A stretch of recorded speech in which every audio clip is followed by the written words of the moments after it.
Good morning, I'm Maddie Jansen, and this is the podcast of 17 News at Sunrise. It's everything you need to know to start your day in about 15 minutes. Spirit of the Golden Empire. This is 17 News at Sunrise.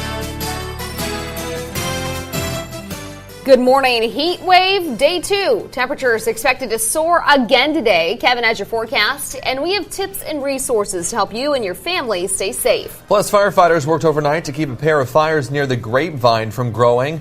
We'll have a check of containment and your commute. An excellent idea has made a local high school student a popular sight at local farmers markets. Tabitha Mills has a story behind Aiden's eggs. This is Tuesday, July 23rd, 2019. Good morning. Great to have you with us. I'm Maddie Jansen alongside Alex Fisher and Kevin Charette. Yeah, it's been pretty warm. I mean, yesterday we were all really feeling it. Yeah, well, there's no relief in sight, and now we introduce a little bit of cloud cover throughout the day, maybe even a light shower in the mountains. So we've got this mixed bag as we go throughout the next several days. But bottom line, yes, hot, hot, hot. Let's talk about yesterday and our temperature. You know, on Sunday we were in the upper 90s. Yesterday we did not escape the heat. We were in the triple digits. 103 degrees was our high yesterday. The record temperature on that day, 113, set back in 1908. I want to show you temperatures last year at this time. So today is the 23rd to the 27th. We were in the lower 100s on the 23rd, 24th, and 25th. And then on the 26th, 27th, we were right around 105, 106. And this was part of a heat wave that we were seeing around this time last year. And now we're in a heat wave of ourselves. And I want to show you the satellite and radar. And you can see we talked about this moisture to the southeast. And it's tried to encroach into Kern County. We saw it yesterday. It's going to be the case today as well. So we're going to see a mix of sun and clouds as we continue to see the ridge of high pressure to the east of us trying to spread some of that moisture our direction. So that's what we're going to be tracking throughout the day along with the heat. 80 degrees right now for Bakersfield. No winds to talk about for you. And as we take a look at the hour by hour, we bring those temperatures up pretty quick. And by 5 o'clock right near 102, we're at 68 in Tehachapi with a west wind at 3. And throughout the day, we're going to bring those temperatures up right near 90. I'll have much more on your weather coming up in just a little bit. But first, let's get a check of the morning commute. Listen that over to Alex. All right, thanks so much, Kevin. Taking you outside for the first time this morning to the 99 near White Lane, and it's looking pretty clear on that side of town. Everything else around the county looking pretty good to start off your Tuesday morning. We'll have another check of your commute coming up in about 15 minutes. New this morning, it's been a deadly 24 hours in Kern County. KCSO is investigating another shooting, this one just 15 hours after a double homicide in southeast Bakersfield. This latest shooting happened yesterday afternoon on San Jose Avenue in Delano.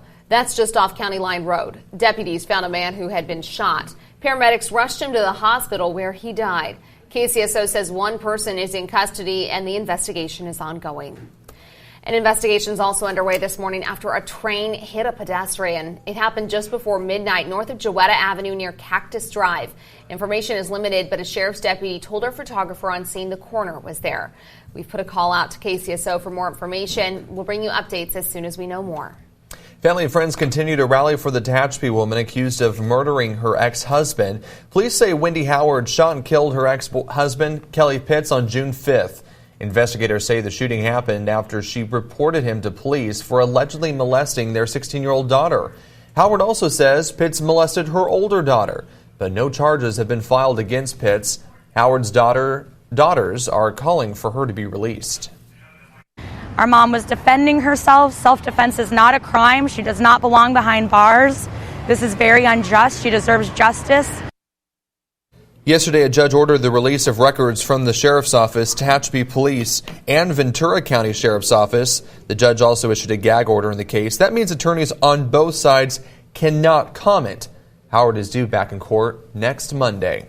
Firefighters continue to get the upper hand on a pair of fires burning along I-5 just south of the Grapevine. The so-called Tejon fire is actually two separate fires. The flames broke out Sunday, less than 1,000 feet apart. CAL FIRE says combined flames have burned some 208 acres, and the fires are now 80% contained. Another fire burning in Northern California has a lot of people nervous this morning. That's because the so-called Canyon Fire is burning in Napa County, very close to where the Atlas Fire did back in 2017. That fire scorched 51,000 acres and left 6 people dead. Though CAL FIRE says this latest fire has only burned 55 acres and is 60% contained. As the sun rises over the Golden Empire this morning, people are bracing themselves for another day of near-record temperatures. It is the second heat wave to hit the county this year. Public health officials want to remind everyone that the hot weather can be very dangerous and even deadly. During a 17-day period in July 2006, several places in California broke records for the highest number of uninterrupted days in the triple digits. And at least 140 people statewide died because of the heat. When the weather is this hot, it's important to drink a lot of water, stay cool, and look out for each other. That goes for your furry friends as well. Our pets are no different than us. We don't like to be out in the heat. The pets don't really much like it either. After about 1 o'clock in the afternoon, if you can at all, let them come inside on a porch, laundry room, if not just having run in the house. In where it's air conditioned and cool, they'll be healthy and happy and really appreciate it. We've posted a list of cooling centers as well as tips from Kern County Public Health and the Bakersfield SPCA on our website, kget.com. And by the way, we checked in. There are no cooling centers open today. 5:06 now. He's an expert when it comes to chickens. Yeah, the 17th Tabitha Mills introduces us to the local high school student behind Aiden's Eggs. Good morning, Tab. Good morning, Maddie and Alex. You may have seen him at local farmers markets. The colorful eggs he sells are hard to miss, and they sure are a hit in our community.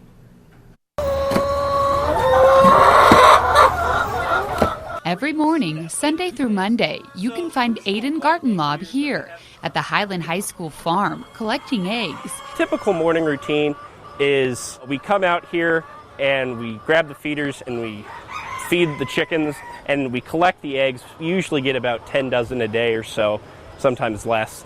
And afterwards we put them in the refrigerators, or we wait until Friday, where we wash the eggs and package them and get ready for the market on Saturday. Just how many eggs does he collect?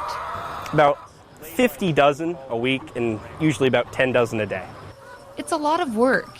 Aiden has more than 400 chickens, but it's work he enjoys. I do.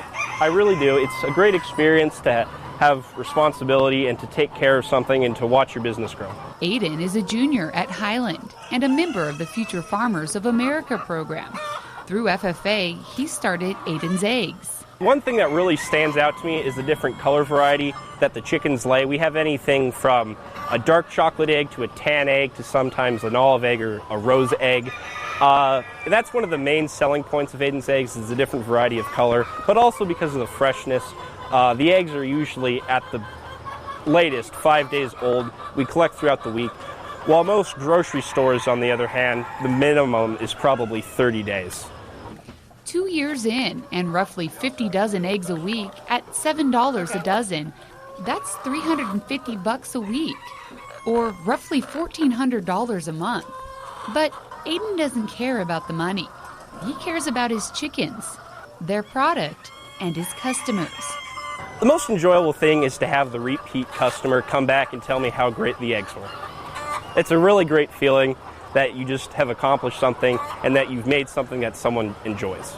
He's a 16-year-old expert, if you will. The biggest part about what Aiden does that I see the benefit from isn't making the money, isn't providing a safe food source for consumers. It's the education aspect. People come to him all the time and ask, well, why is there different colored eggs? Or how come this egg is twice as big? Or what happens when I get a double yolk? Or how often can a chicken lay an egg? And they come to him for the information that they're lacking. This is a double yolker egg. It has 2 yolks inside of it. You can tell because it's very large.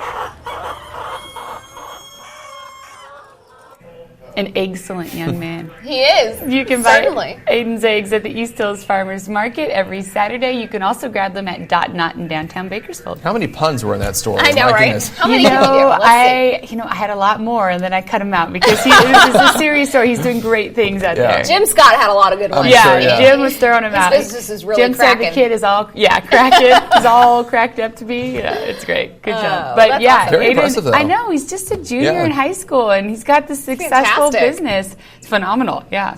All right, thanks so much, Tabs. All right, still have this morning on Sunrise. Should there be term limits for Kern County supervisors? 2 activists think so. The action they're taking to try and make that happen. Plus, the doors will open a little later at the DMV offices across the state tomorrow. The reason for the shift in hours.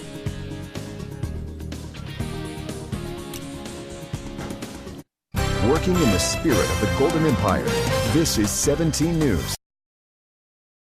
All right, let's take a look at your morning commute one more time. And we're going to take you outside, show you how the commute is shaping up on the 99 near Airport Drive. And it's looking pretty clear on that side of town. Everything else around the county looking pretty good to start off your Tuesday morning. We will have another look coming up in about 15 minutes. They're feeding minds about who feeds the country. How educators are learning about our local ag industry coming up.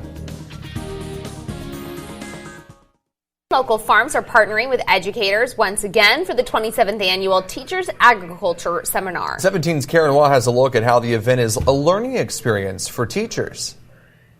Starting yesterday through Wednesday, 45 teachers across the state are taking an in-depth course on agriculture to bring that knowledge back into their classrooms. Kern County is the #1 ag county in California, and California is the #1 ag state in the United States. Kern County feeds the country, and each year it feeds teachers with fresh material for their students. A lot of kids tend to think that there's a huge factory behind the grocery store, and that's where all their food comes from.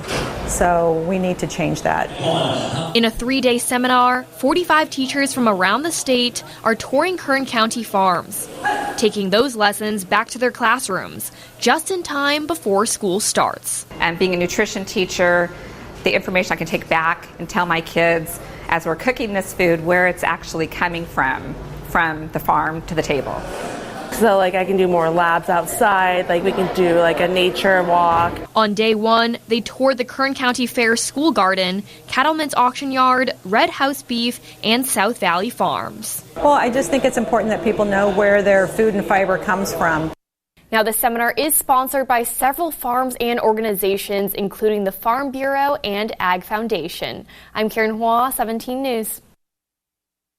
All right, it's that time already. Time to start thinking about shopping for back to school. Not hard to believe. It's not only a hassle, but it can also be very expensive. And we've got some tips to help you save coming up in your Business Watch. Welcome back. Now that Equifax has settled with the federal government and states over a 2017 data breach, the question remains, what does it mean for you? Private information of nearly 150 million people were exposed in the breach, but Equifax didn't detect the attack for more than 6 weeks after it happened and didn't disclose it until September 2017. Equifax is expected to pay up to $700 million as part of the settlement. The court still has to approve it, so you can't file a claim until that happens. In the meantime, if you were impacted by the breach, you may be eligible for free credit monitoring, cash payments, and free identity restoration services.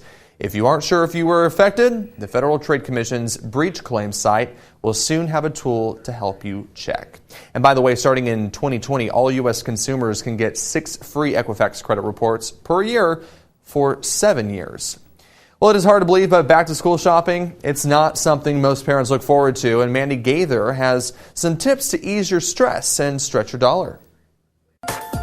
From the crowds to the cash parents have to shell out, back to school shopping can be stressful, but it doesn't have to be. Jenny Martin of the Southern Savers couponing website says, start early, picking up a few items each week. Go ahead and get supplies for the whole year now. We don't see sales in the spring. So any supplies that you think you're going to need, go ahead and get them, maybe even times 2. And don't shell out for your child's favorite character. Martin says branded supplies can be triple the cost. A tip, get some stickers and let your kid decorate their own notebook with their favorite character. You're going to save a lot more money than paying for it up front. Shop around. Most stores will match the prices of competitors. And don't forget those coupons. Ones you find online or in the Sunday newspaper can sometimes be used in addition to store coupons for even more savings. For items like book bags to binders that tend to take a beating, Martin says paying more upfront for quality will pay off later. Some of those higher end brands actually have lifetime guarantees. If it falls apart, you take it back to the store and you get a brand new one for free. And she says back to school sales beat Black Friday when it comes to computers and other electronic equipment. I'm Mandy Gaither reporting. And Martin says you can also save on some big price tag items like graphing calculators or other clothing items by buying them used.